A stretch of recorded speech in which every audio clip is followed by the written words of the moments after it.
Sí, así es, hemos salido cerraditos atrás, que es como solemos jugar, y a la contra, siempre con Jorge ahí a la cabeza, y nada, y nos ha ido bien, hemos metido 3 goles y serios. La segunda, pues no lo hemos querido, nos hemos metido atrás y hemos empezado a tener fallos y nada, justo vencedor el rival.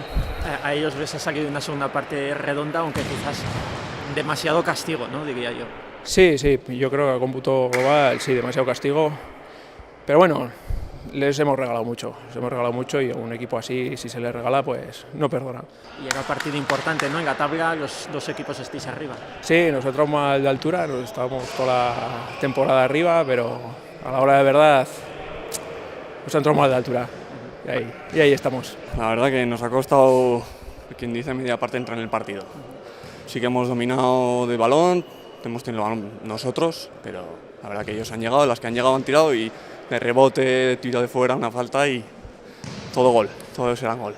La verdad que hemos subido un puntillo de intensidad y la verdad que nos ha salido todo, sí. Los tiros que no entraban luego han entrado.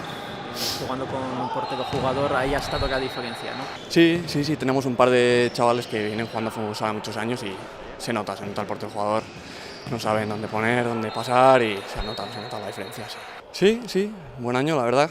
Estamos teniendo buen año, está bajando la gente a jugar. Y se nota cuando viene Pablo Zalacain, Pichichi, se nota, la verdad que sí. Este año está siendo bueno, mejor que el año pasado. ¿Y a nivel personal, qué tal el partido? Venía de lesión, venía de jugar desde hace 6 semanas, o sea que bien, bueno. Por la puerta grande, ¿no? Sí, la verdad que sí. La verdad que el Carpintería Óscar, la primera parte ha jugado bien, ha aprovechado sus oportunidades y la segunda pues ha sido todo lo contrario. MKM, desde que ha salido portero jugador, ha tocado mucho balón y las oportunidades que ha tenido pues las ha clavado. Sí, bastante intenso, balón, jugadas muy rápidas, ha estado muy bien el partido, bastante reñido. Ha podido ganar cualquiera de los dos. Bueno, ¿cómo llevamos el campeonato en general? Bastante bien.